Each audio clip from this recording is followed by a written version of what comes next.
Entrada aí mais uma aula gravada. Pronto, então, como eu estava falando, a gente vai apresentar o assunto Spring Validator, e o objetivo dessa API do Spring é permitir a validação de formulários web. A validação de formulários web, ela é imprescindível para que o usuário forneça dados adequados para que os controladores possam gravar esses dados, né? Não significa dizer que a gente deve confiar também somente nessa validação. A gente pode também ter uma validação de programação dentro dos controladores. E para isso muitas pessoas não fazem a lógica de negócio dentro dos métodos controladores. Elas criam classes de serviço.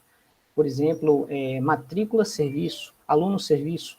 Então, todos os serviços que diz respeito à entidade aluno ficam dentro dessa classe de serviço Java, que é uma classe comum, e que essa classe aqui vai chamar o repositório, por exemplo, para gravar ou ler dados do repositório, vai fazer um cálculo, vai fazer uma validação, ou seja, trata das regras de negócio relativas àquela entidade aluno.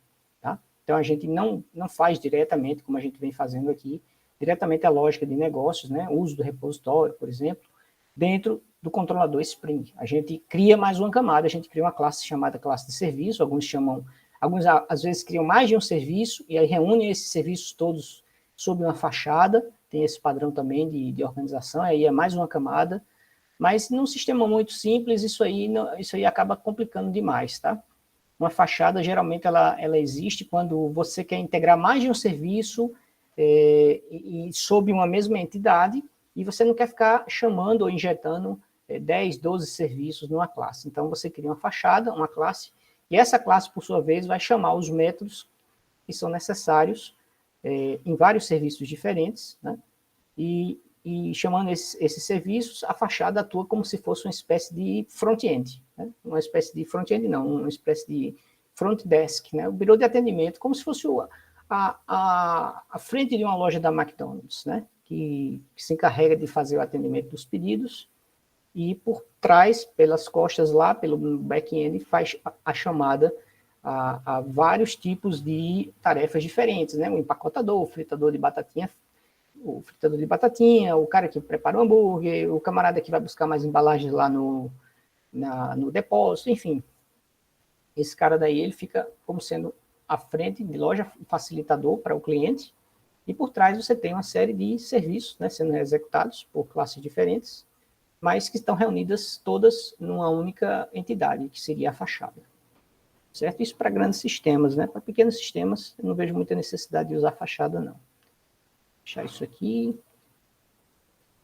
Então, eu gostaria de mostrar para vocês aqui um conjunto rápido de slides, né?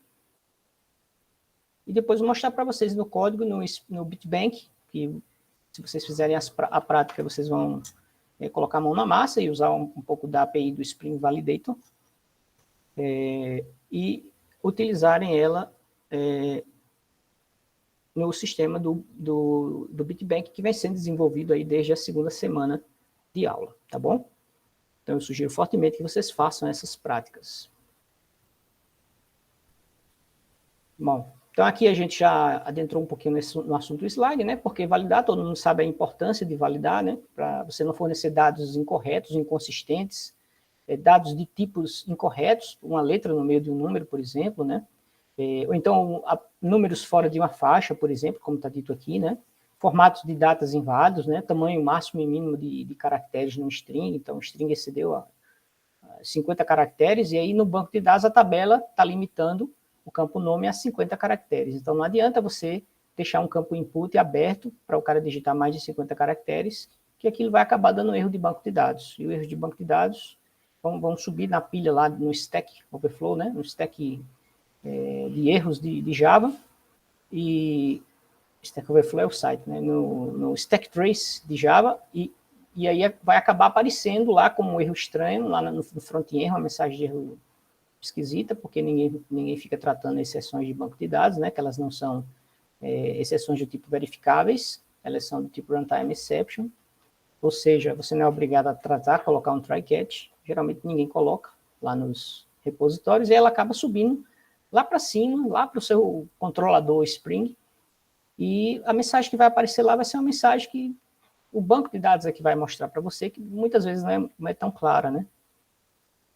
tamanho de coluna inválido, máximo tamanho de coluna foi extrapolado. Aí você, o que tem a ver coluna de tabela com isso aqui? Você esqueceu que, na verdade, as entidades de negócio estão ligadas a tabelas, né, que possuem atributos lá no seu SGBD.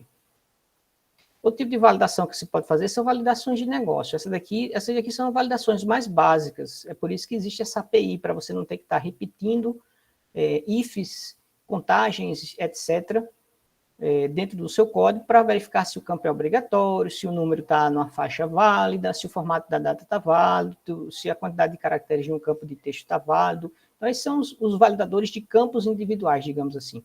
Você tem também ainda as validações de negócio. Validação de negócio, elas são do seguinte tipo: se essa data tem que ser até 40 dias após essa primeira data. A data 2 tem que ser, no máximo, até 40 dias depois da data 1. Ela não pode ser antes, e se for depois, ela só pode ser depois, 40 dias depois, certo? 41 dias depois, ela já é uma data inválida. Pode estar lá a data formatada bonitinha, válida, bonita, mas para um negócio não vale. Então, essa é uma regra de negócio.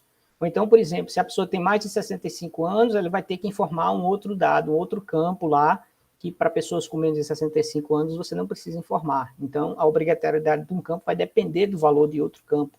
Então, esse tipo de regra de negócio, você tem que fazer no seu código Java mesmo, tá? Os validadores, como vocês vão ver aqui, são para validações bem básicas, bem repetitivas, que você não está mais com saco para fazer if, para fazer checagem desse tipo de coisa. Você quer uma API que permita que você configure essas validações e não programe essas validações, certo? E a ideia da validação é, como eu já falei, essa daqui: entregar para as regras de negócio os dados já limpos, né? Os dados coerentes, consistentes.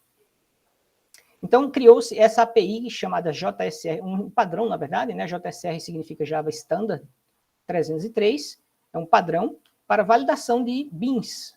A gente já sabe o que é um bean, né? Um bean são classes que seguem regras de nomenclaturas. Então, se você tiver métodos cujo prefixo, o verbo do método, seja get, set, para pegar ou para modificar uma determinada propriedade, esses métodos estão definindo uma propriedade, né? O nome que você bota depois do get e do set é o nome da propriedade, não o nome da variável de instância que você declara na sua classe para guardar o valor que o método get, set lê ou modifica, né? Lê e modifica, né? Um lê, outro modifica, certo? Então, esse padrão aqui, ele surgiu para você validar beans. Então, se você está validando beans, o Spring, na verdade, está pegando carona nessa API. Ela integrou essa API, que é um padrão Java, o Java Standard 303, e assumiu também como sendo parte do framework Spring, tá? Mas ele é independente do Spring. Como ele é um padrão Java, você pode usar ele em outros projetos, não Spring. Você pode usar ele num projeto Java Server Faces, pode usar ele num projeto Struts, pode usar ele num projeto Swing, né? Java Swing para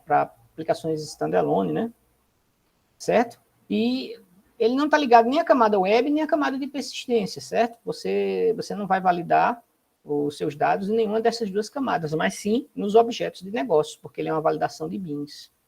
Tá? Tem uma página dedicada especificamente à API Java Bean, que é essa daí, e o mascote do Java, né, o Dude, D-U-D-E, Dude. Tá mostrando aí, né? Tá investigando aí, ó, com a lupa, um grão de café aí, que é a marca do Java. Então, como é que se apresenta, em termos de implementação, a API de validação para Java Beans? Através de uso de anotações, ou seja, você vai adicionar meta-informações aos seus beans. Então, se você tem um bean lá chamado aluno, uma classe aluno, né, que segue o padrão Java Bean, e tem uma propriedade nome do aluno, então você pode dizer que esse nome é not empty. Então, se o usuário preencher um campo vazio lá, você pode, através do framework Spring, existe uma integração entre o padrão 303 e o framework Spring, e que o framework Spring ele valida essa anotação em cima daquela propriedade daquela entidade, e caso dê erro, né, você pode, por exemplo, exibir uma mensagem de erro no seu template do TimeLeaf, por exemplo, que é o que nós estamos usando aqui. Tá? Então, veja que tem várias anotações, isso aqui não é um conjunto completo, o tema de anotações de validação não se esgota aqui. Vocês têm uma URL, está um pouco clara aqui embaixo, um roxo bem claro, mas ela é clicável, não sei se no PDF também ela é clicável, mas enfim, tem uma URL aqui onde vocês podem ver todas as anotações que fazem validação para vocês, tá? Passa rapidamente aqui, Not null verifica se a referência, né, ou seja, você tem que colocar ela em cima de uma referência, não pode colocar em cima de um tipo primitivo, por exemplo, um int. Not null você tem que colocar em cima de uma lista, de um aluno, de um coordenador, ou seja, em cima de objetos, de um string. Tá? Ele verifica se o string não é nulo. Mas o string ele pode ser não nulo, mas ele pode ser um string vazio, né? Abre e fecha aspas, é um string válido. Mas é um string que não tem nenhum caractere dentro dele, mas ele não é nulo. Então, para strings, o correto seria você usar not empty. O not empty já checa se ele não é nulo e também, se der um tree nele, o count em cima do número de caracteres é 0, certo? Se for 0, significa dizer que ele é o string vazio. Então, ele testa já as duas coisas. Então, em cima de strings, não usem not null. Not null só se você realmente quiser que uma propriedade não seja nula. Tá? Um coordenador, não pode ser nulo o coordenador de uma turma. Então, se você coloca lá not null, que aí aquela propriedade tem que vir preenchida no bin curso, por exemplo. Né? Então, o curso tem que ter um coordenador. Not empty é mais para strings mesmo, que ele verifica se o string nem é nulo, nem é vazio, certo? Então, você tem anotações como min, que obviamente vão receber um parâmetro aqui para você dizer qual é o valor mínimo. Então, 3 caracteres, digite seu login, vai cadastrar um novo login, né? Você vai se cadastrar no site, tem uma página para você se autocadastrar lá no site. E aí, o login mínimo tem que ter 5 caracteres. Então, você vai passar com parâmetro aqui, 5 entre parênteses, max, e o máximo tem que ser 12. Então, você vai passar entre parênteses aqui 12 também com max. Tá? Aqui, tamanho de campo, né? O campo máximo tem que ter 12 caracteres. Então, você pode colocar aqui também o size no valor do campo. Esse min max aqui diz respeito a campos numéricos, tá? Esse size aqui é o tamanho realmente efetivo do campo. Então, é mais aplicável, por exemplo, a textos, esse aqui, e esse aqui é mais aplicável a números. Pattern é para quem usa expressão regular, né? Quem estuda e gosta de expressão regular. Eu, particularmente, odeio expressão regular. Eu sei que é uma ferramenta extremamente poderosa e importante na programação, às vezes algumas coisas só saem com expressão regular, mas expressão regular, se você não for um cara que está todo dia usando expressão regular, você tem que estudar ela do zero toda vez, para poder você formar a expressão regular que identifica ou casa um determinado padrão de string. Né? Então, por exemplo, você quer verificar se o seu padrão é um CEP.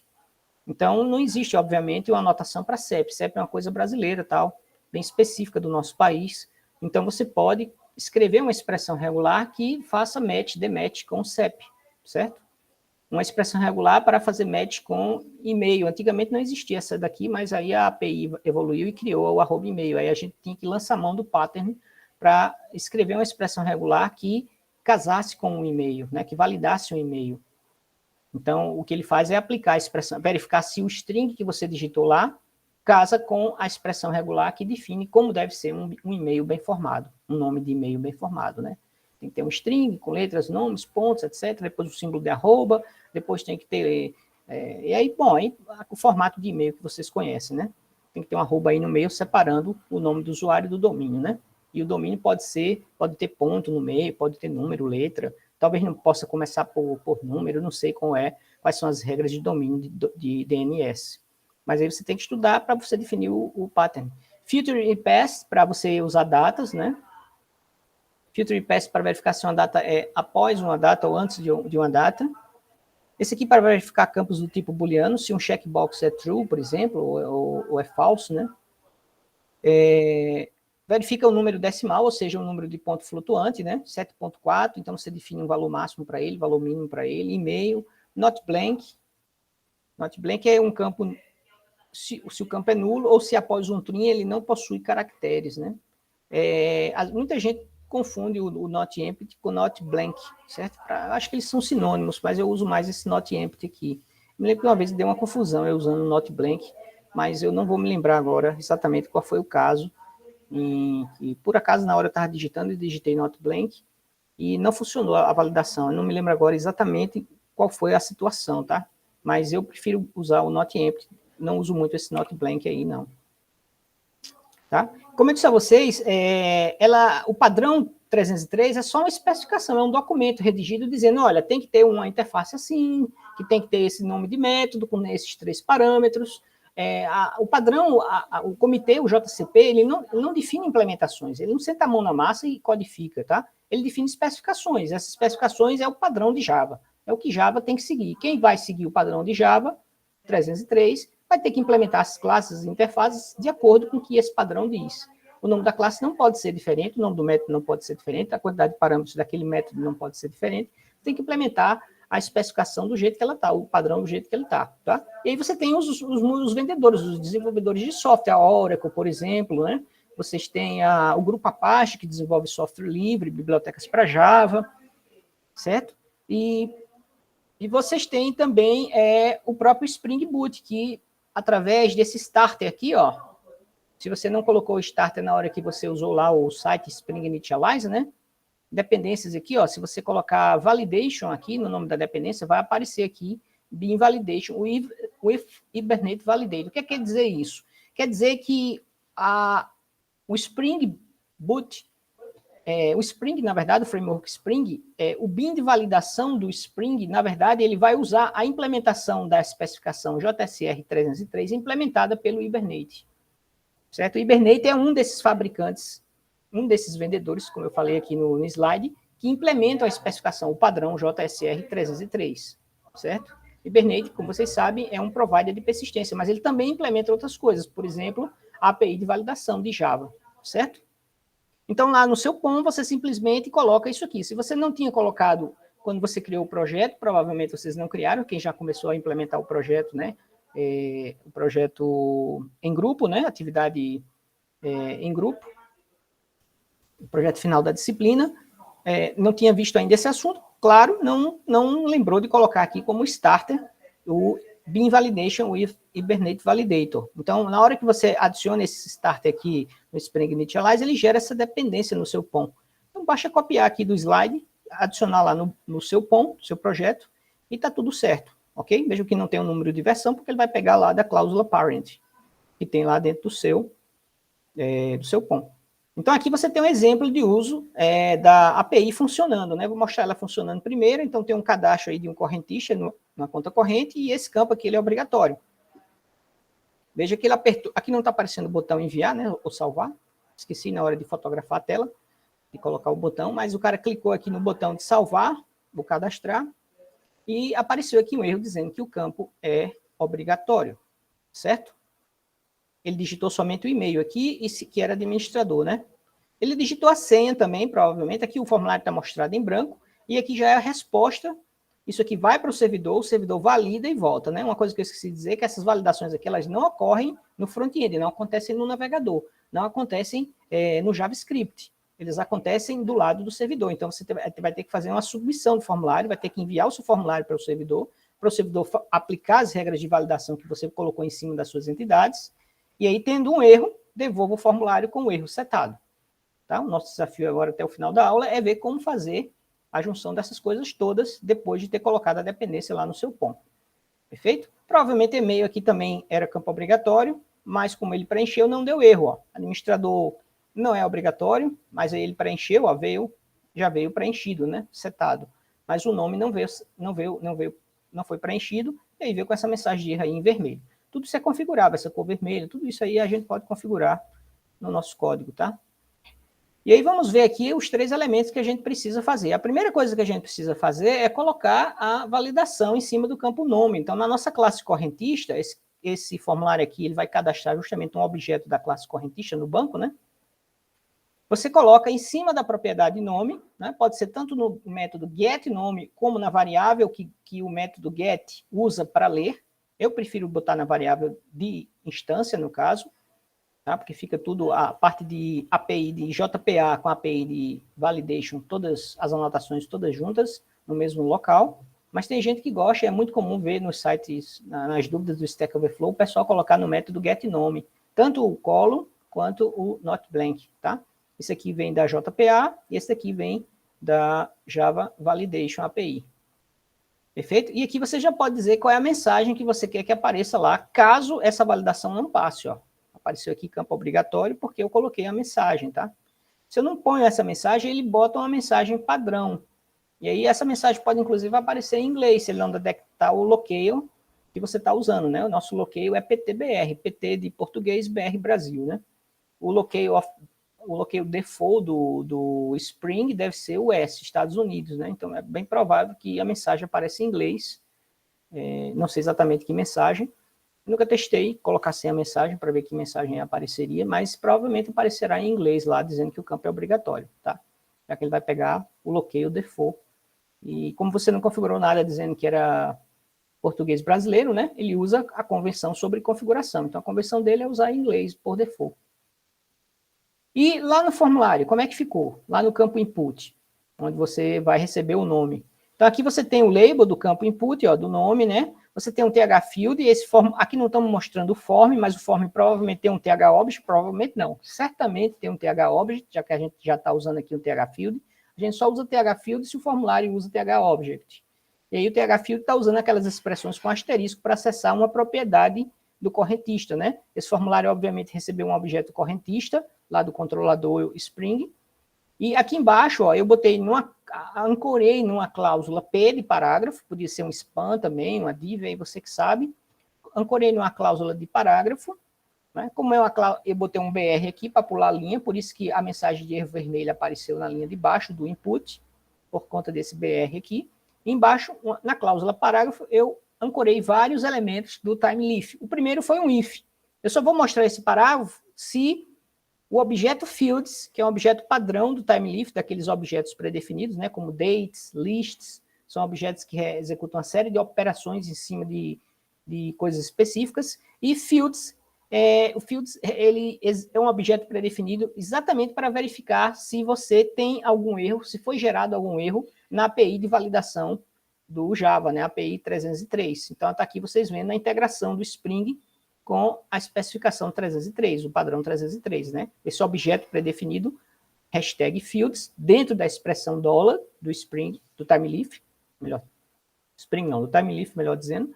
Então, você usa fields, geralmente esses objetos aqui sempre são no plural, né? Lists, tem mais sets, strings, dates, calendars, eles sempre são no plural, então aqui a gente tem fields, campos, aí você tem o método hasErrors. E aí você passa o nome, ó, da propriedade do objeto que você quer verificar se tem erro. Esse método aqui retorna true ou false, que é o resultado do if, que vai dizer se esse P aqui vai ser renderizado no HTML final ou não. Ou seja, eu só vou mostrar o P se tiver erro, tá? Se eu não colocar esse negócio aqui, vai apareceria um elemento P vazio aqui. Se você abrir para enxergar o código-fonte da página HTML, apareceria um P fecha P. Eu não quero que apareça nenhum P fecha P, então eu coloquei um THIF a mais, certo? Para ele só gerar a cláusula P se tiver erro no campo nome. Aqui é um outro elemento do time-leaf, que é o elemento error class. Você pode especificar uma classe CSS no seu arquivo de CSS, né? Que está devidamente linkado aqui em cima no header dessa página. E aí essa classe chama-se error. Ela que vai pintar o erro de vermelho, por exemplo, né? Color red. Essa classe está definida no seu arquivo style.css, vamos dizer que o nome do arquivo seja esse. E você tem aqui, ó, o TH-errors. Esse elemento errors aqui do time-leaf vai verificar se você tem erros, quais são os erros que vão ser apresentados nesse elemento P, certo? São os erros do elemento do campo nome. No campo nome, qual é o validador que a gente colocou? Not blank. Então, se aparecer se esse validador não for validado, ou seja, se não passar, se for branco, o string, né? Vazio, o string lá do nome, ele vai apresentar essa mensagem. Então, esse TH-errors diz qual é a mensagem, de qual campo vai aparecer aqui no parágrafo. Então, campo obrigatório, ó, vai aparecer aqui se existir erro, tá? Se não passar nessa validação aqui do erro. Perfeito?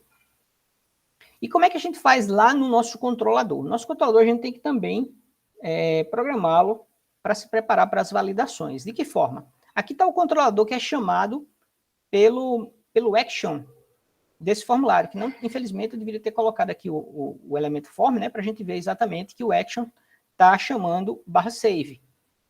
Se ele está chamando /save com o elemento arroba, né, de URL do time-leaf, ele vai executar esse método save, que está aqui, ó. E o método save, ele recebe por dynamic binding um correntista. Então, esse dynamic binding já vai fazer com que essa propriedade de nome vá para a propriedade nome do objeto correntista, a senha vá para a propriedade senha, o e-mail vá para a propriedade e-mail, e esse checkbox aqui, true ou false, vá para a propriedade administrador, certo? Da classe correntista. E aí ele entrega para você um objeto correntista já pronto. E agora você, ó, precisa colocar esse elemento @valid. O @valid diz que você precisa validar esse correntista. Você só faz o dynamic binding dos campos de lá para cá se você validar esse objeto. Em outras palavras, ele está dizendo, ó, verifica agora, quando você for fazer o dynamic binding, puxar esse campo daqui para a propriedade nome do correntista, esse aqui para a propriedade sem. Quando ele estiver fazendo o binding daqui para cá, não é? Colocando o valor que você digitou aqui em cada propriedade do correntista, ele vai agora analisar as anotações da API do Spring Validator. Certo? Então, esse valid aqui diz para ele, ó, valide o objeto. Não é para você colocar qualquer coisa. Antes, ele colocava qualquer coisa que você digitasse aqui, ele colocava aqui. Ele não checava nada. Não checava se esse campo era branco nem nada. Agora não. A gente está numa etapa posterior de sofisticação do nosso software que a gente está fazendo validação. Então, a gente tem que colocar um @valid. E logo depois do objeto que vai sofrer a validação, que é o nosso objeto de negócio correntista, o próximo parâmetro depois dele tem que ser um objeto do tipo binding result. Tá? Não se esqueçam disso, esse objeto não pode ir aqui para o final, não pode vir antes do correntista, ele tem que vir logo depois do elemento com um @valid, certo? Então, @valid correntista, você vai ter que colocar aqui esse binding result aqui no correntista. Por quê? Porque é ele que diz que tem erro ou não, ó. É aqui dentro do método controlador que você vai tomar a decisão. Se tiver um erro, o que que eu faço? Eu vou para uma página de erro específica ou eu volto para o formulário e apresento uma mensagem de erro em vermelho, que foi a nossa decisão. Então, eu tomo essa decisão baseado nesse objeto result aqui. Eu pergunto para ele, ó, na hora que tu fez o bind aqui e validou o objeto correntista, teve algum erro? Então, eu pergunto a esse objeto result. Não é o objeto correntista que vai me dizer se foi validado ou não. É outro objeto da API do Spring, que é esse bind result, que vai dizer para você se essa validação aqui anterior foi bem sucedida ou mal sucedida, tá? Então, você geralmente tem essa cara para os métodos que usa validação. A primeira coisa que você faz é verificar no objeto result se teve erros. Se teve erros, retorne para o formulário. Tá? Quando ele voltar para o formulário e executar esse P aqui, ó, esse has errors vai retornar true no campo nome, porque o cara digitou em branco aqui, ó. Aliás, não digitou nada, né? Deixou o campo em branco.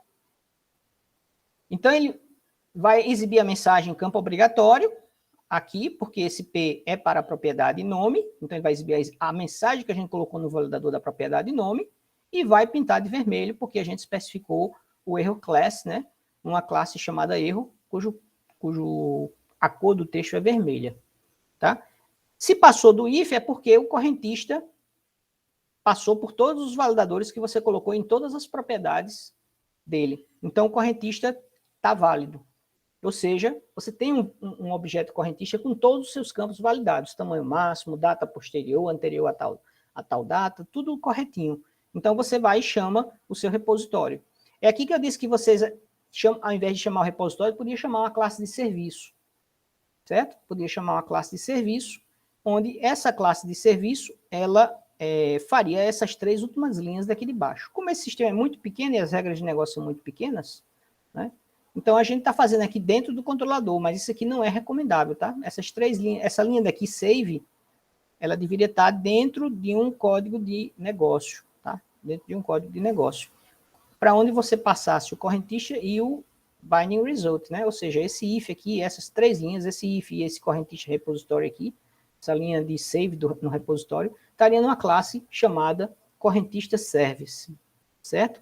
E aí pode ser que você precise de regras de negócios mais sofisticadas, do tipo, um correntista só pode abrir conta se tiver mais de 18 anos, né? E vamos supor que tivesse mais um campo aqui dizendo qual é o aporte inicial na conta, quanto é que ele vai depositar, qual é o depósito inicial, tem que ser no mar acima de R$100, você tem que abrir uma conta já com R$100 em depósito, ok?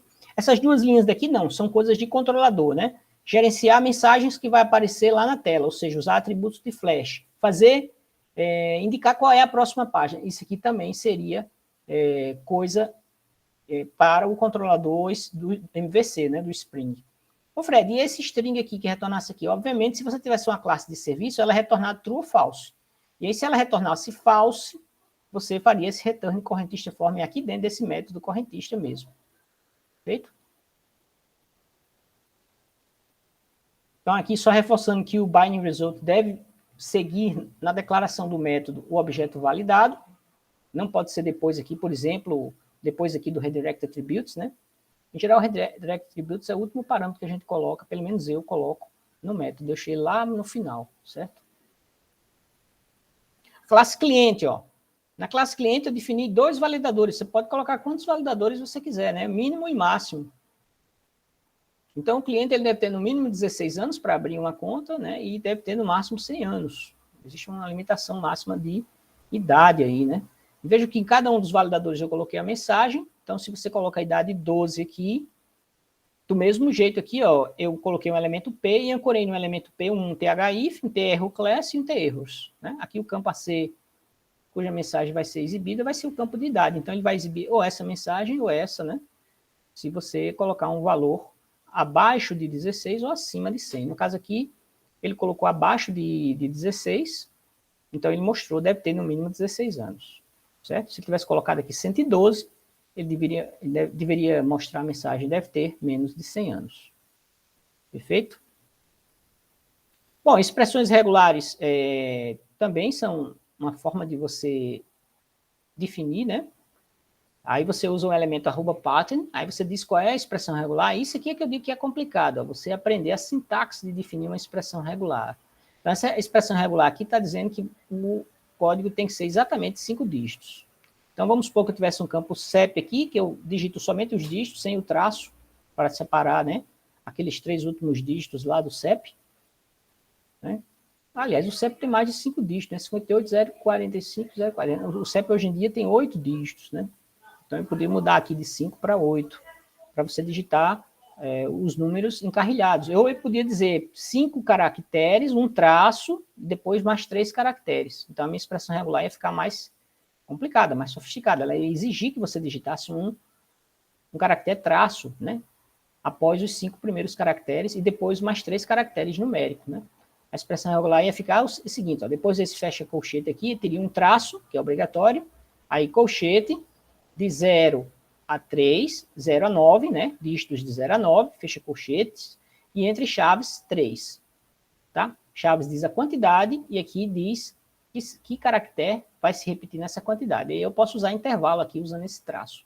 Esse traço aqui não aparece, é só para definir um intervalo dentro do colchete, né? Eu também colocaria outro colchete desse aqui, um traço, aqui depois do fecha-chaves, esse traço aí seria fixo, no CEP. Aí repetiria 0 a 9 entre colchete e 3 entre chaves, para dizer que depois do traço viriam 3 dígitos, né? Aí o CEP ficaria correto, como é hoje em dia, com 8 dígitos. Existe um problema, entretanto, nessa validação usando a API do Hibernate, que é o seguinte, ó, ele não valida tipo. Então aqui eu digitei a idade, mas na hora que ele vai converter, veja que na hora que ele vai validar um campo, ele precisa, antes de validar, converter. O que é converter, Fred? Quando você submete um formulário desse daí pela web, vai tudo string. O protocolo HTTP é texto. Então o nome vai string, o CPF vai string, a idade vai string, o CEP vai string, mesmo que você só tenha digitado números, vai tudo string. Se você der um F12 lá no seu navegador e observar os campos, os headers, né, do cabeçalho do request, você vai ver que todos os dados são strings, certo? Então, é o Spring que renderiza isso através do Dynamic Binding. Ele saca que a sua propriedade lá é um integer e aí ele transforma isso aqui para um integer. Mas como é que ele vai transformar as DAD para integer? Não tem como transformar esse monte de letras para integer, para ele poder aplicar o validador de idade. Qual é o validador de idade? É esse aqui, ó. A idade é int. Mas na hora que ele tenta transformar isso aqui para um int, o que é que acontece? Acontece um erro prévio à validação. Esse erro é anterior à validação. Antes de validar, eu preciso converter todos os dados no seu tipo específico lá do bin. No nosso caso aqui, o CEP é o string, por exemplo, né? E a idade é int primitivo. Significa dizer que, como ela é int primitivo, quando esse formulário vem vazio, ele não vem vazio na idade, a idade vem mostrando o valor 0, porque o valor padrão default para um int primitivo é 0. Se fosse integer objeto, aí viria em branco, porque o valor é nulo, e nulo é renderizado em HTML como branco, certo? Por isso que o nome veio em branco, por isso que o CEP vem em branco, na hora que você carrega esse formulário vazio, porque ele é um objeto, certo? Então, como resolver esse problema daqui? Olha a mensagem que vai aparecer aqui, ó, certo? Falha para converter a propriedade do tipo string para o tipo integer, para a propriedade idade. Aqui eu nem sei se eu tinha declarado ela como integer ou como int. Aqui no slide está int, né? Mas de repente ela é integer na hora que eu codifiquei esses exemplos aqui para poder fotografar essas telas. Tá? Mas int ou integer ele ia dar esse erro. E aí como é que você resolve esse problema? Você resolve esse problema com outro arquivo de propriedades, tem aquele application.properties que o Spring Boot, né, o Spring Initialize, o site que gera projetos do Spring, já cria para a gente, mas você pode criar também um arquivo chamado messages.properties. Esse arquivo serve justamente para você personalizar essas mensagens de conversão do framework, tá? Por exemplo, ó, type mismatch é o nome desse erro, ó, certo? A tentativa de converter um tipo para outro e não um valor para um tipo e não conseguir significa type mismatch, certo? Esse valor não bate com aquele tipo. Qual é o tipo? Inteiro. Ele não pode ser convertido para inteiro. Então, a mensagem de erro é type mismatch.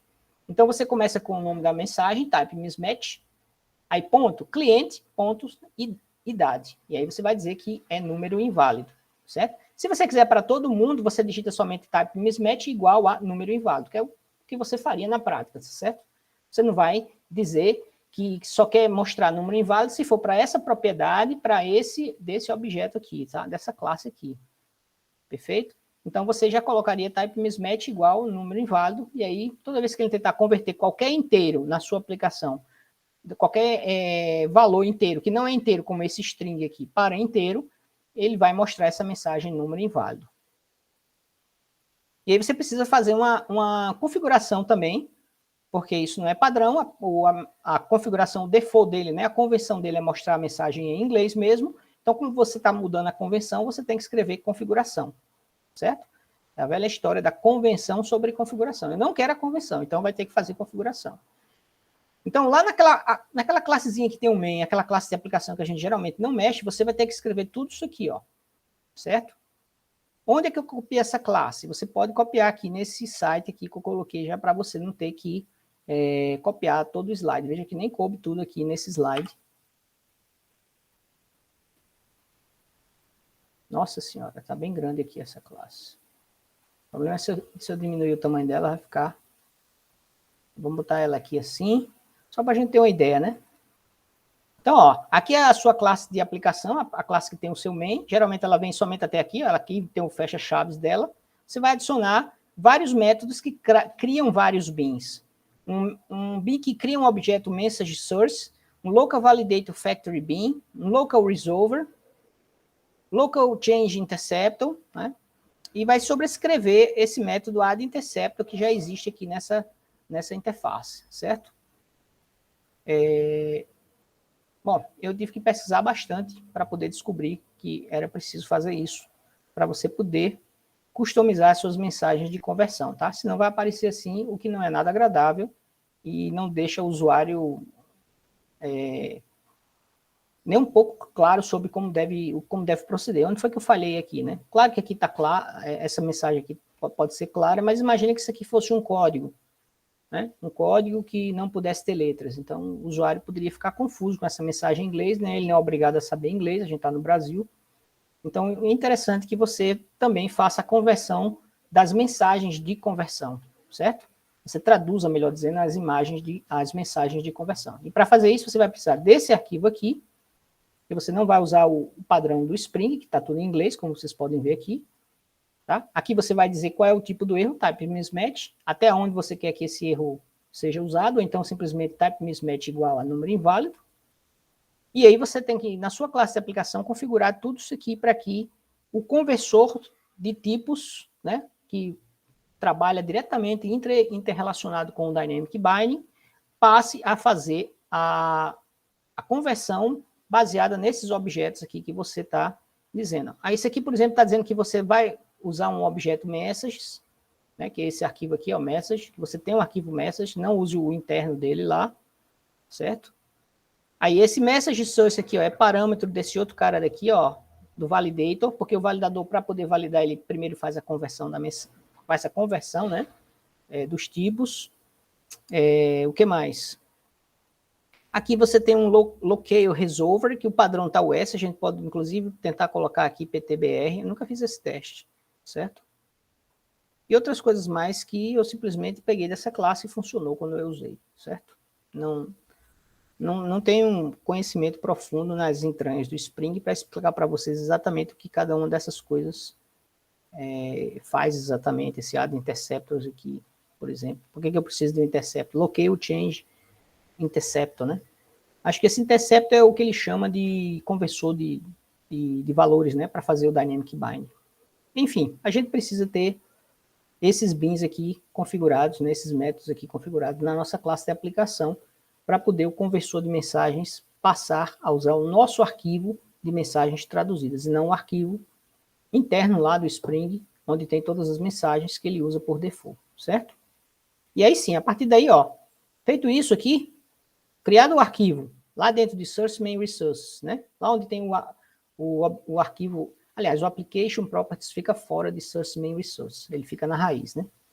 Vamos ver aqui, ó. Eu tenho aqui um Eclipse aberto.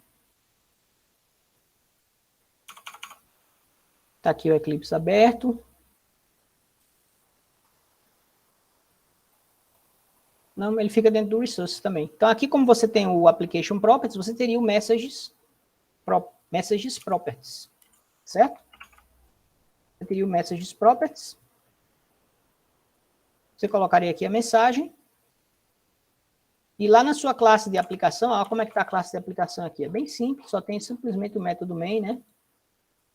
Mais nada. Quando a gente subir aqui a branch, vocês vão ver esse código aqui dentro, tá certo? Aliás, eu vou fazer isso aqui agora. Vamos subir aqui, vamos pegar uma tag, prática 8, ó. Aqui é validador, ó. Prática 8 já faz validador. New branch. Vamos pegar o new branch. Discard change.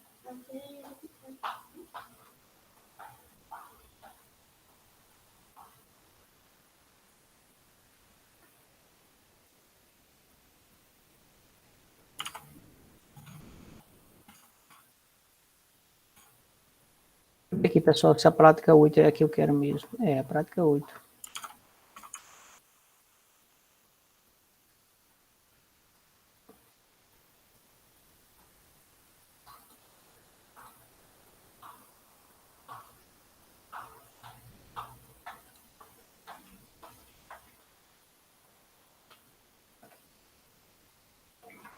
Eu não quero fazer merge, não. Volta para a prática, o branch 7 aqui. Deixa eu fazer aqui um reset hard aqui para ele voltar para a prática 7. Eu acho que eu mexi em coisas aqui na aula passada.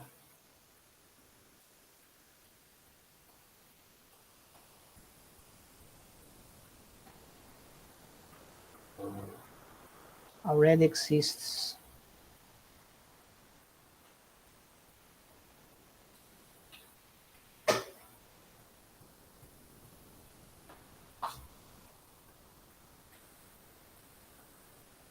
Bom, a Application Properties está com as propriedades de banco de dados, né?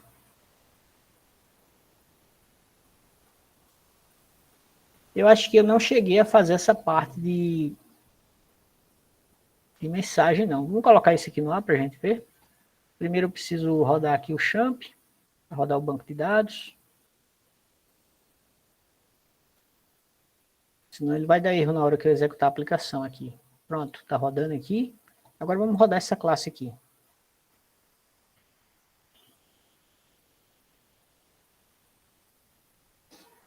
Está subindo aí.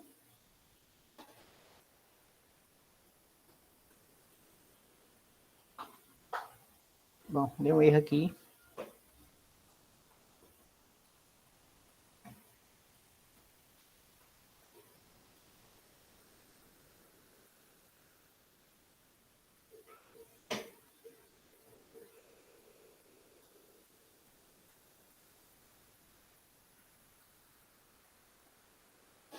O que aconteceu aqui, pessoal?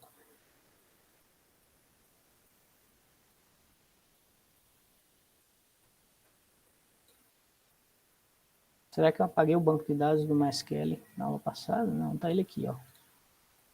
Tá aqui as tabelas, né?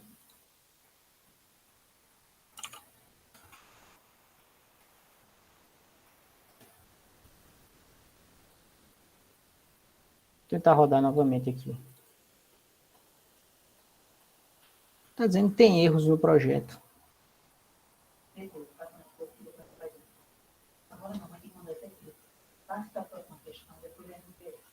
Ah, não sei porquê, mas o meu repositório aqui do Maven, às vezes, ele dá umas broncas aqui, ó. Ele está dizendo que esse arquivo aqui está corrompido, ó. Lá no meu repositório Maven, no M2, quando aparecer erro de M2 aqui, vocês vão aqui no repositório, vamos seguir aqui o caminho, ó. M2, repositório, aí org, vamos entrar aqui na pasta org, que é uma das maiores que tem, Hibernate, tá aqui já Hibernate, Validator, aqui, Validator, Hibernate Validator. Bom, eu só tenho essa versão. Então eu vou apagar aqui, ó, a pasta Hibernate Validator e vou pedir para ele compilar de novo esse projeto. Aí o Maven baixa de novo essa biblioteca, tá? Não sei por que acontece isso, ó, o Hibernate Validator já baixou, 602 Final, tá baixando ainda, 50%, 75%, update novo, olha ele baixando, ó, tá vendo? Agora vamos ver se esse arquivo ele tá corrompido, né? Eu não sei por que danado acontece isso comigo. Deixa eu desconectar aqui da VPN do tribunal, que estava conectado, mas está dando isso direto com os meus arquivos do meu repositório. Eles ficam corrompidos, não sei por quê. Ó, ele baixando, ó, o Maven baixou. Tá aqui. Ó, ele não consegue baixar.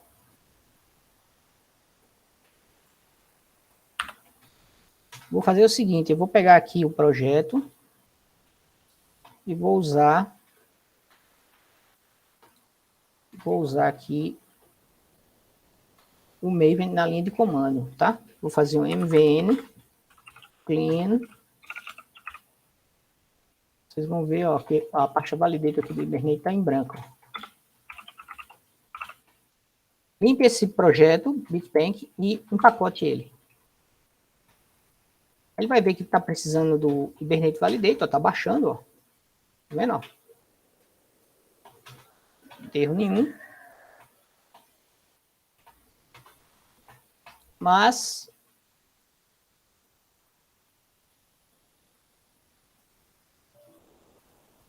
não sei por que cargas d'água o filho da mãe não baixa, certo? Eu vou fazer o seguinte, eu vou botar esse arquivo aqui para ser o do TR13. Renomear esse aqui para ser o meu. Eu tenho dois arquivos settings aqui do Maven. O do TRT, com as configurações do TRT, e o meu. E eu vou entrar aqui na VPN do TRT só para ver se eu consigo, se de lá acontece esse erro. Então vamos lá, M2, repositório, org,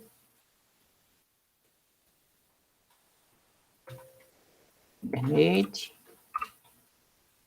Validator, Hibernate Validator. Vou apagar esse cara daqui. E agora vamos fazer um clean package.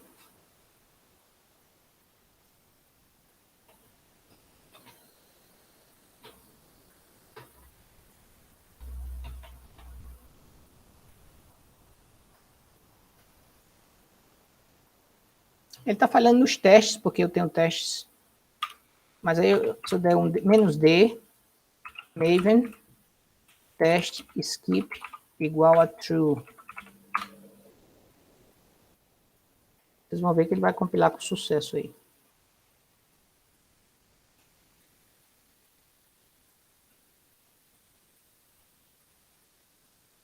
Spring Boot ele adiciona classes de teste, né? E a gente não mexeu nessas classes, tá vendo? Deu sucesso aí. Agora vamos ver se ele baixou o arquivo sem erro, né? Agora sim, ó, tá vendo? Então eu não sei porquê, quando eu tô baixando aqui, pelo meu computador, pela minha rede, ele tá corrompendo os arquivos, certo? Agora os arquivos estão corretos.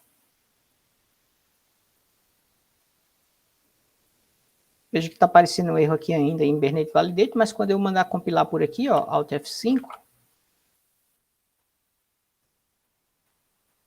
esse erro deve surgir. Ó, desapareceu o erro, tá vendo? Ó, nenhum erro mais. Agora tá certo. Agora vamos rodar aqui a nossa aplicação.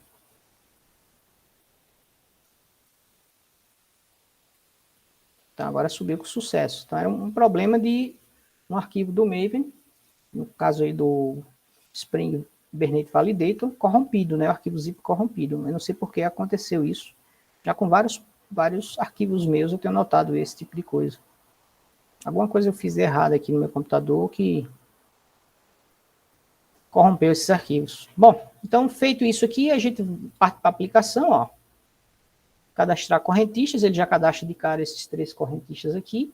E a gente agora quer saber se as regras de validação, ó, tá vendo? Ó?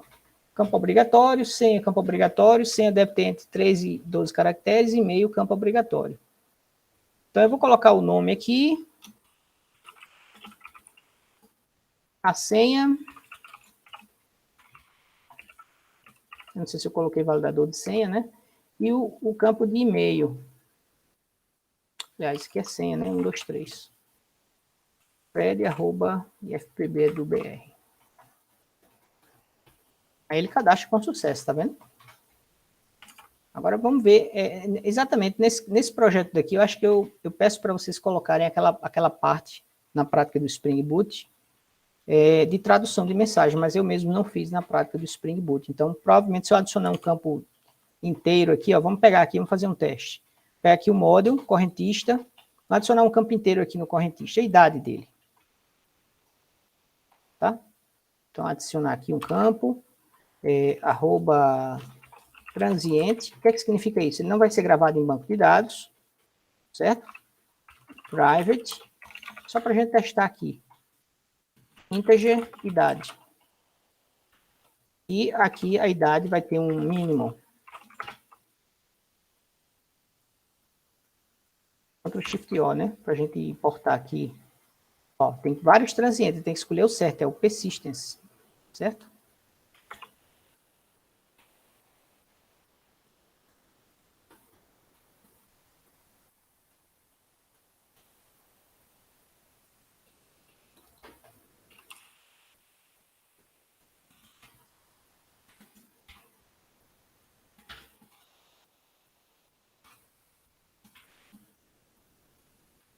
Acho que é value aqui. O mínimo é 16. Message. Tem que ter 16 anos. Esse value aqui deve ser inteiro, né? Exatamente. Idade, ponto e vírgula. Então, a gente vai fazer aqui o get set de idade. E vamos colocar lá no formulário, né? Então, no formulário aqui nós temos templates, correntistas, form.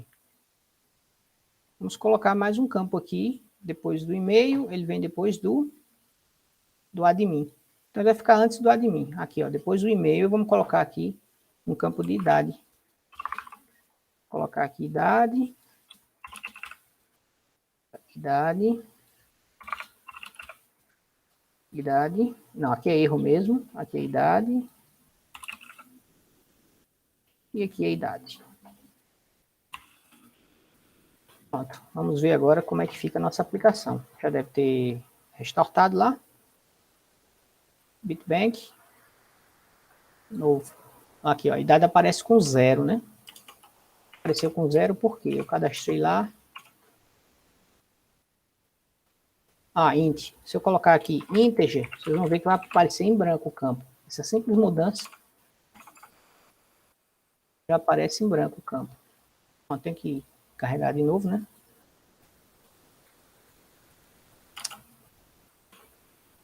Acho que eu tenho que mudar os gets e sets aqui.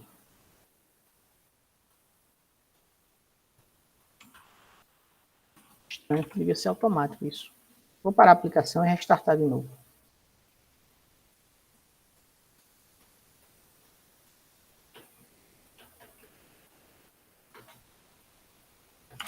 Vocês viram que pelo fato de eu colocar o campo como sendo transiente,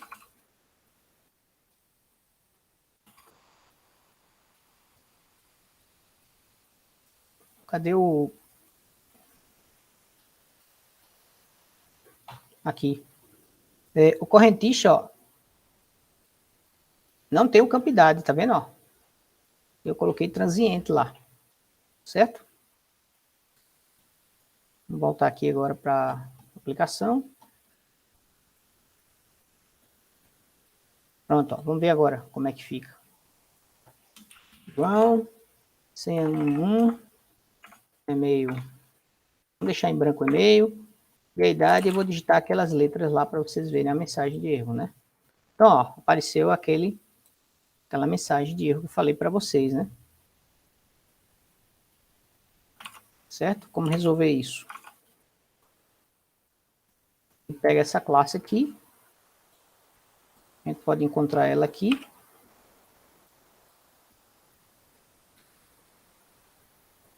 Ah, isso aqui é uma foto. Então a gente vai ter que pegar aqui a URL. Pegar a URL. Pronto, essa classe aqui, ó. Então esse main aqui a gente não pega, a gente só pega desse bin aqui para baixo. Copiar aqui. Deu Eclipse. Clique no Eclipse. Aqui na minha classe main. Vou achar aqui a console. Colocar tudo isso aqui. E vou criar aqui no source main resource um novo arquivo. New order, não sei porque ele não mostra file, que é um dos mais importantes. Messages.properties. E aí eu vou botar a propriedade, ó, type mismatch. A mensagem é, foi a mensagem que eu botei lá no outro, número inválido. Formato, este deve ser um número, né? Deve ser um número. Exclamação. Perfeito? Então, o que mais que a gente precisa fazer? Então, pronto, a gente criou o arquivo de mensagens e colocou lá aquelas configurações na classe de aplicação. Vamos ver o que é que vai acontecer agora na nossa aplicação. Fechar isso aqui.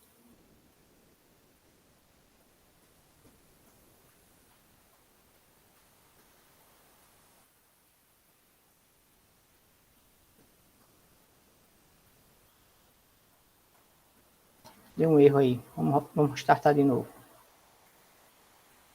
Está dizendo que tem erros no projeto. Ah, sim, faltou dar o Ctrl Shift O aqui, né, pessoal? Pronto. Tá faltando aí, dar esse Ctrl Shift O. Ah, essa sua classe tem que implementar o WebMVC configura. Isso também. Implements WebMVC configura. Senão a gente teria que colocar essas configurações em outra classe, entenderam? Tem que criar uma nova classe aqui que implementasse o WebMVC configura. WebMVC configura. Spring Boot Application.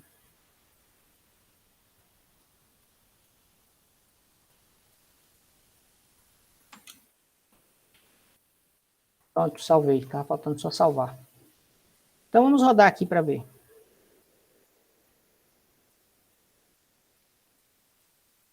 Veja, subiu sem problema agora, né? Antigamente estava dando um monte de erro. Cadastrar correntistas, novo. João. Senha 111, e-mail. Admin, idade, e vou colocar isso aqui, certo? Ó, deve ser um número, tá vendo? E por que apareceu com esse interrogação aí, Fred? Provavelmente esse arquivo não está em UTF-8. Vamos ver aqui quais são as propriedades dele. Isso mesmo, está em ISO 88591. Não sei por que ele colocou em isso. Quando a gente fizer IS, ó, ele converte isso aqui, ó, para um interrogação. Aí a gente vai, muda aqui e salva. Vamos chamar de nova aplicação.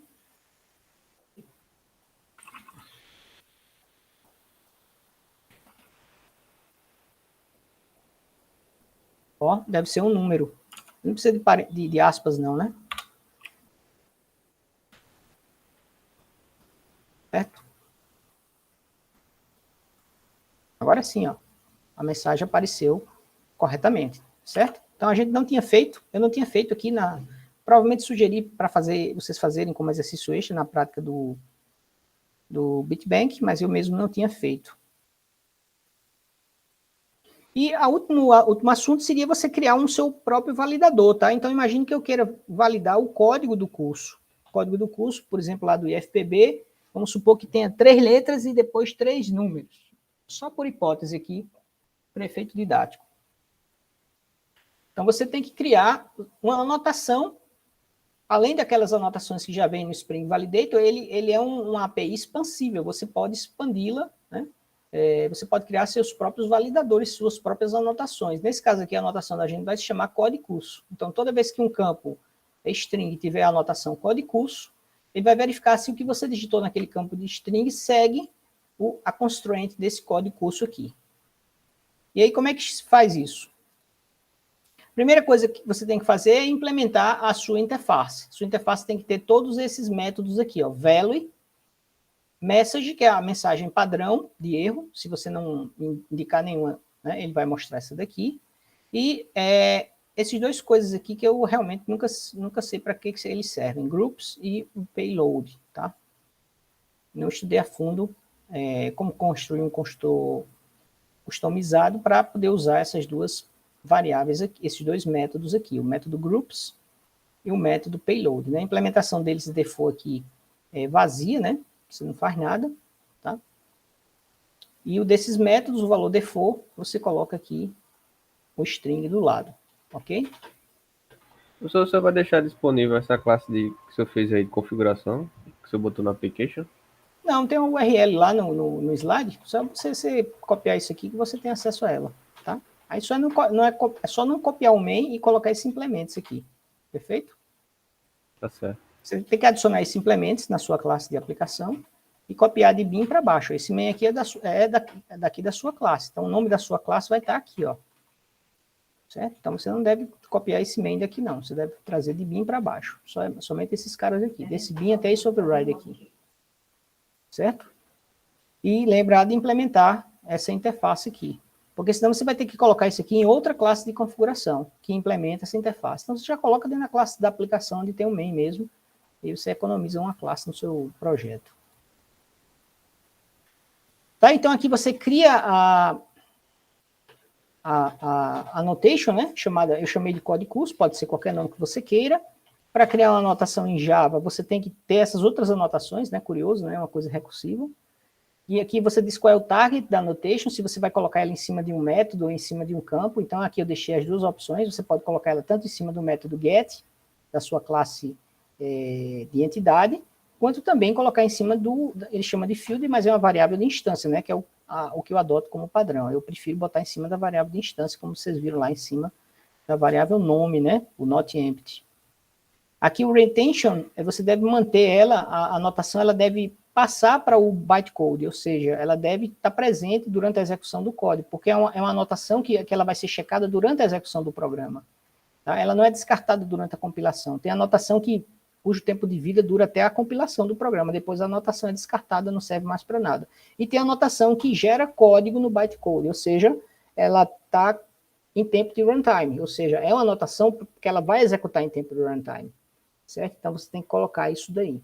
E a única coisa nova que você deve colocar, né, e essas 3 coisas aqui definem uma annotation nova em Java. Isso aqui é para dizer que essa anotação é para constraint. Aí essa constraint aqui, essa anotação constraint já é da API de validation, do padrão 303 de Java. Então, validate by, e aqui você vai dizer qual é a classe que vai validar essa anotação. Quando você colocar essa anotação em cima de um campo, ele vai validar isso com que classe? Com essa classe daqui. Certo? E aí essa classe daqui, ela deve implementar essas propriedades aqui aliás, ele deve implementar essa interface constraint validate. Isso aqui é a anotação, né? São coisas da anotação, desculpem. Isso aqui são parâmetros da anotação. Value é um parâmetro da anotação, message é um parâmetro que você pode passar na anotação. A gente vai ver isso aqui no exemplo. Certo? E grupos e payload também, mas eu nunca uso, não sei para que serve. Então, aqui está a classe, ó, que vai implementar a validação. Ela tem que implementar essa constraint validation e aqui você vai parametrizar a interface, certo? na verdade, é uma classe, né? Você está implementos aqui, classe. Não, é uma interface. Implementos é para interface. Extends é que é para classe. Então, essa interface daqui, ela é parametrizável, ela usa generics. Aqui você diz qual é o nome da sua anotação e qual é o tipo base do campo, que essa anotação vai ser usada em cima de campos de que tipo? String. Então, você tem que usar esses dois parâmetros aqui na interface, certo? Aqui é a implementação da classe já. Eu usei aqui uma variável chamada prefixo. Para inicializar o código do curso, eu pego o value dele e jogo no prefixo. Ó, qual é o value default dele? É TSI. Então, TSI vai ser guardado aqui no prefixo. Eu estou pegando aqui, ó, da anotação, código curso, né? E jogo aqui em prefixo. Isso aqui é override porque é um método daqui da minha interface que eu estou sobrescrevendo. Outro método que eu estou sobrescrevendo dessa interface é se ela é válida, que é o método principal da minha classe, né? Esse método vai ser chamado toda vez que ele encontrar a anotação código curso em cima do campo e for o momento de fazer o dynamic bind. Ele valida antes de fazer o dynamic bind. Então, ele vai executar esse método. Aqui ele recebe o string, que é o que você digitou, e um objeto que é o chamado Constraint Validation Context, certo? Com esse objeto aqui, você pode pegar outros objetos do Spring Boot, caso seja preciso, para você fazer uma validação mais completa, tá? Form, por exemplo, coisas desse tipo. Então, aqui você começa, o meu foi bem simples, né? O código foi diferente e no resultado, esse código começa com o prefixo, certo? Que nesse caso aqui o default é TSI. Se não, falso. Então, eu só estou testando se tem um prefixo TSI no string que você vai digitar no campo que tiver com essa constraint. Esse é um validador bem simples mesmo, certo? Se não tiver com o prefixo indicado pelo campo value da anotação, ele retorna false, então ele não vai validar. Então, esse método aqui é que é chamado. Então, olha só, lá na classe do cliente, eu tenho agora o código do curso do cliente, né? Eu imagino que eu tenho aí uma empresa de vender curso, e aí eu boto aqui em cima, ó, code curso. Eu crio uma constraint, uma validação, com a minha anotação code curso. Como eu não passei parâmetros para ela, ela vai assumir os valores de default, que são o quê? A mensagem de erro é essa e o prefixo é esse, certo? O value dela é essa e a message é essa. A message sempre é a mensagem de erro. Então, por exemplo, aqui, ó, na hora de digitar o código do curso, eu digitei ABC123, e aí submeti o formulário. Aí ele botou aqui, ó, deve iniciar por TSI. Certo? Aqui eu iniciei por TSI, mas aí só para mostrar que ele validou, eu digitei um valor errado aqui na idade, para ele mostrar aquele número inválido, mas para mostrar que passou a validação aqui do curso. Ó. O curso agora passou, ó, porque ele validou se o curso tem um prefixo, certo? Se o curso fosse de redes, ou um outro curso que tivesse um outro prefixo que não fosse TSI, aí eu usaria value e head e a mensagem, ó, deve iniciar por red, certo? Ou então, este é um curso de redes, o prefixo dele é head. Aí a mensagem fica a gosto do freguês. E é a mesma coisa aqui, ó. Aqui eu comecei, ó, digitando TSI 123 e ele só deve começar por red. Aí eu inverti agora, né? Coloquei qualquer coisa, um valor inválido na idade, só para mostrar que ele validou aqui o campo curso com a minha anotação de restrição, código curso, certo? Só que agora ela está parametrizada, ó. Eu mudei o value e o message dela. O value e o message da annotation é TSI para o value e para o message deve iniciar por TSI. Ok? Mas eu posso mudar em tempo de uso, porque essa expressão, desculpem, essa annotation, ela é de runtime, então vai até o tempo de execução, certo? Então aqui eu mudo, ó, digo que o valor cheque na hora da execução se o prefixo começa com head. Se não começar, a mensagem de erro deve ser essa daqui. Ok? Bom, era isso aí que eu queria mostrar para validação, né? Validação é um tópico obrigatório lá no projeto colaborativo, então eu sugiro que vocês pensem direitinho na hora que estiverem programando essa parte da aplicação de vocês, né? Se vocês estiverem seguindo lá o meu roteiro, né? Qual é o roteiro? Esse roteiro aqui, ó. Aqui em cima vocês têm na semana colaborativa, então que você pode clicar em ver mais, e ele já vai mostrar para a semana 9, que é essa semana que nós estamos, né? O que é que você deve fazer na semana 9. Então, eu sugiro que você use a API. Opa. Mudei aqui de lugar. Você deve usar a API da Beam Validation. Tá? Se você estiver seguindo tudinho, o seu projeto já está com banco de dados, já está tudo bonitinho. A semana 9 aqui, né? Certo? Então falta pouco, ó. Tá em cima da hora. Quem não começou a fazer o projeto já está atrasado, Não sei se vai conseguir entregar todos os requisitos, mas para quem está assistindo aqui esse vídeo fora do horário online, né? Eu tenho aqui... Professor, o próximo assunto vai ser session? Vai ser session. Exatamente. Beleza. O formulário para vocês entregarem a avaliação já está disponível aqui na seção avaliação colaborativa. E aqui a explicação sobre a avaliação colaborativa, eu digo, né, que vocês deveriam seguir as sugestões que eu coloquei para cada semana, né? Trabalhar um pouquinho no projeto, estudar o assunto da semana, fazer a avaliação individual e também colocar a mão na massa no projeto colaborativo, praticando o assunto da semana, né? Quem seguiu esse roteiro aqui não se deu mal, tá?